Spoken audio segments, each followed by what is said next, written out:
This is New York Comic Con 2016, and I'm here with ComicsVerse.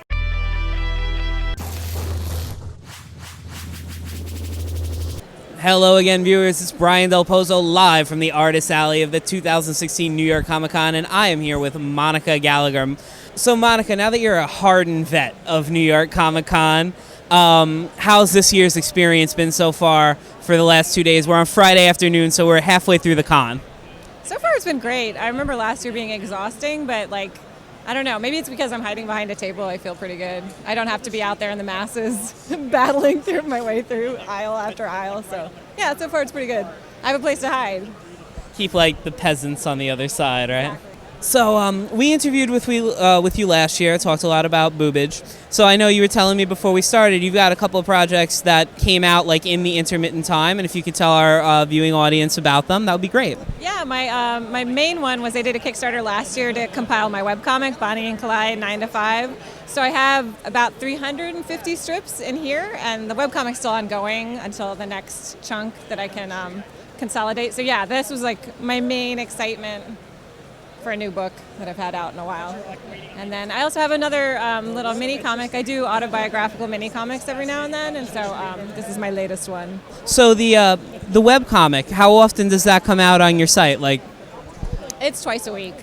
I've dabbled in doing 3 times a week every now and then, but I'm always scared to commit because then people get really mad if you miss a Wednesday or something. So far it's still twice a week, sometimes bonus 3 times. How different is the approach for something like that versus a long-form, either graphic novel or even a long-form comic? That's a good question. One of the things that's interesting about webcomics, I find, is that I kind of have to write a bunch of strips in a row, and then as they get closer and closer in the lineup, I keep editing the dialogue. So with a regular graphic novel, you'd have first draft, second draft, and it's kind of similar, but you just keep rotating, adding more info on future strips at the end and then editing as you go along and get closer to them. So yeah, it's interesting. It's a weird way that you have to kind of go through creating your own draft process for something that's constantly happening. And when you go to collect them, is it just solely collecting them in chunks, or is there anything thematic to it? Is this a collection of a particular theme, or? Yeah, I actually... Most people have story arcs when they do webcomics, so I did break them up into chapters, so each little chunk has its own chapter heading and stuff like that. So you can do story arcs, or you can just kind of make your own bookmarks. But it's good to give people some kind of division so they know that oh, I'm done with this story and we're starting another one or whatever. And now you said Into the Woods is an autobiographical work a bit. Can you expand on what it's like to kind of do something autobiographically in the comic format? Yeah, I find it very natural because I write and draw at the same time. I usually don't just write or just draw.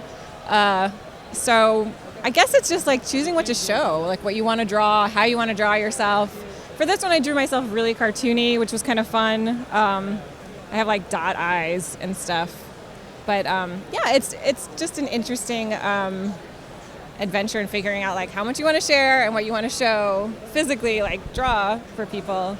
But I can't imagine doing it any way that wasn't comics. Before we wrap up, you're doing sketches, you're doing sketches at the con here. So I was just curious, you have such a very personal kind of eclectic style.